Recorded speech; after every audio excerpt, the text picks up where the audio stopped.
ರಾಜ್ಯ ಸರ್ಕಾರ ಕಮಿಷನ್ ಆಸೆಗೆ ಕಾರ್ಮಿಕರಿಗೆ ಅನುಕೂಲ ಇಲ್ಲದ ಕಿಟ್ ನೀಡಿ ಕಲ್ಯಾಣ ಮಂಡಳಿಯ ಅನುದಾನವನ್ನು ದುರ್ಬಳಕೆ ಮಾಡುತ್ತಿದೆ ಎಂದು ಮಾಜಿ ಮಹಾನಗರ ಪಾಲಿಕೆ ಸದಸ್ಯ ಅವರಗೆರೆ ಉಮೇಶ್ ಆರೋಪಿಸಿದರು.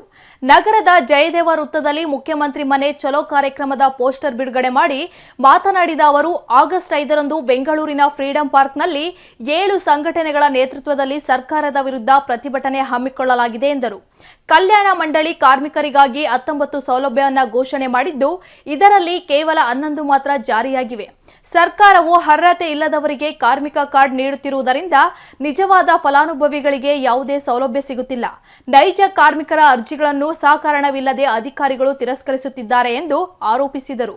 ಈ ವೇಳೆ V Lakshman, Shivakumar D Shettar, SM Siddalingappa, HKR Suresh, Airani Chandru, KS Adil Khan, S Paramesh, Kukkavada Manjunath, Pavitra ಇತರರಿದ್ದರು. ನಮ್ಮ ಕರ್ನಾಟಕ ರಾಜ್ಯ ಸರ್ಕಾರದ ಅಧೀನದಲ್ಲಿ ಬರುವಂಥ ಕಟ್ಟಡ ಮತ್ತು ಇತರ ನಿರ್ಮಾಣ ಕಲ್ಯಾಣ ಮಂಡಳಿಯು ನಮ್ಮ ಕಟ್ಟಡ ಕಾರ್ಮಿಕರ ಶ್ರಮದಿಂದ ಕೂಡಿಕರಿಸಿಟ್ಟಿರ್ತಕ್ಕಂಥ ಬೆವರಿನ ಹಣ, ಯಾವುದೇ ಸರ್ಕಾರದ ಯೋಜನೆಯಿಂದ ಅಥವಾ ಸರ್ಕಾರದ ಅನುದಾನದಿಂದ ಬಂದಿರತಕ್ಕಂಥ ಹಣ ಅಲ್ಲ. ಅದು ನಮ್ಮ ನಿರ್ಮಾಣ ಕಾರ್ಮಿಕರು ಏನು ದಿನನಿತ್ಯ ಕೆಲಸ ಮಾಡ್ತಾರೆ, ಬಿಲ್ಡಿಂಗ್ ಮಾಲೀಕರು ಸರ್ಕಾರ ಮತ್ತು ಅರೆ ಸರ್ಕಾರದ ಯೋಜನೆಗಳಿಂದ ಕಾಮಗಾರಿಗಳು ಏನು ನಡೀತವೆ, ಆ ಕಾಮಗಾರಿಯಿಂದ 1% ಸೆಸ್ ಹಣ ಇವತ್ತು ನಮ್ಮ ಕಟ್ಟಡ ಮತ್ತು ಇತರ ನಿರ್ಮಾಣ ಕಲ್ಯಾಣ ಮಂಡಳಿಗೆ ಬರ್ತದೆ. ಆ ಕಟ್ಟಡ ಮತ್ತು ಇತರ ನಿರ್ಮಾಣ ಕಲ್ಯಾಣ ಮಂಡಳಿಗೆ ಬರ್ತದೆ.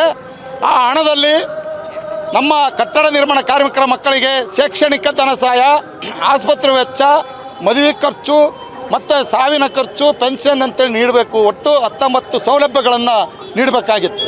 ಅದರಲ್ಲಿ ಕೇವಲ 11 ಸೌಲಭ್ಯಗಳು ಮಾತ್ರ ಇವತ್ತು ನಮ್ಮ ಕಟ್ಟಡ ಕಾರ್ಮಿಕರ ಕೈ ಸೇರ್ತವೆ. ಅದನ್ನು ಕೂಡ ಶೈಕ್ಷಣಿಕವಾಗಿ ನಮಗೆ ಹಿಂದೆ ಸುಮಾರು ನರ್ಸರಿಗೆ 5,000ದಿಂದ ಹಿಡಿದು ಹೈಯರ್ ಎಜುಕೇಷನ್ಗೆ 72,000 ರೂಪಾಯಿವರೆಗೂ ಇತ್ತು. ಅದನ್ನು ನರ್ಸರಿನೇ ತೆಗೆದುಬಿಟ್ಟು 1ನೇ ತರಗತಿಗೆ 3,000 ರೂಪಾಯಿ, ಹೈಯೆಸ್ಟ್ ಎಜುಕೇಷನ್ಗೆ 12,000 ರೂಪಾಯಿ, 22,000 ರೂಪಾಯಿ ಈ ರೀತಿ ಈಗಿನ ಕಾರ್ಮಿಕ ಮಂತ್ರಿ ಆದೇಶವನ್ನು ತಿದ್ದಿ ಉಲ್ಟಾ ಮಾಡಿದ್ದಾರೆ.